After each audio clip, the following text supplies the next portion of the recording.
time for the United States and our allies to make it clear to Bashar Assad that this is an unacceptable act. It is also time for us to be ready for any eventuality, including the option of military intervention. Syrians and the rest of the world brace for the possible unleashing of chemical weapons by Syrian President Bashar Assad. With me, our terror analyst and author of They Must Be Stopped, my friend Brigitte Gabriel here in New York City, and Fox News Middle East analyst and author of The Coming Revolution, Dr. Walid Phares. Thank you for being with us this evening. Brigitte, I'm going to start with you. The issue today and the question everyone is asking is whether or not you think that Assad will use chemical weapons against his own people. If he is pushed into a corner, yes, he will. He already said if he is going to go down, he's going to take down the Middle East with him. But when is that point? When does he think? He's killed 40,000 people. What will make him think he's at the end of his reign? This afternoon, As-Safira fell in the hands of the rebel, which is the largest chemical storage facility and arms for the Syrian military. He is already warning them this afternoon not to use chemical weapons. He is afraid that they might use it, which signals that he may be preparing to use it against his own people in defense as his last hurrah before he goes down. Okay, Walid? What do you think? Do you think that Assad will use chemical weapons against his own people?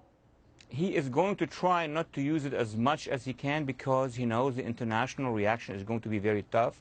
He is going to consult or try to consult with the Iranian leadership to know if they back him if he uses it. And of course, he's going to try to consult with the Russians. But as Brigitte has said, if it comes to his own safety, if the rebels, jihadi or non-jihadi, will surround his palace or will try to get him, he knows what happened to Saddam, he knows what happened to Gaddafi, he may use it in a limited way. And there's another scenario, Judge.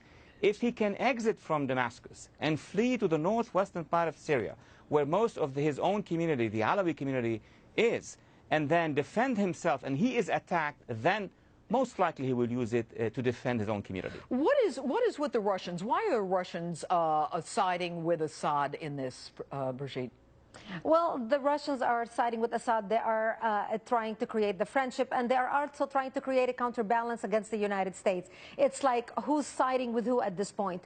They have a vested interest in the Middle East, and that's why they are working with him. And also, let's remember, the Russians and the Iranians are working together. They have a relationship. So indirectly, they want to assist Assad because Assad is working with the Iranians. He is an ally of the Iranians, and it is defending that bloc and that philosophy.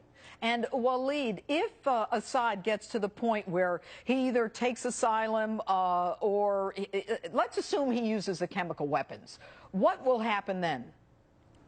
Well, first of all, depending on the scenario, he may use that weapon if he is pushed to, as we discussed earlier. You know, if he is isolated in Damascus and they're going to come, to get him, he may use it so that he can exit and go to the northwestern part of Syria where the Alawi community is. Now, there is another scenario that I think may be of great concern. If he and the Iranians are coordinating an attack against our interests in the region as a whole to stop basically the international intervention in Syria, this is where it becomes very dangerous for us, for Israel, for Turkey, and for the Syrians themselves. Brigitte, what is the Arab world doing about Syria? I mean, you've got this guy who is a monster killing children in front of their parents, 40,000 people. Why isn't the Arab world doing something? Well, when you look at the Arabic world, you're looking at countries. When you look at countries, you're looking at tribes with flags, basically. So when you look at the Arabic world, every country is identified by one person on one-man regime. So what is the Saudi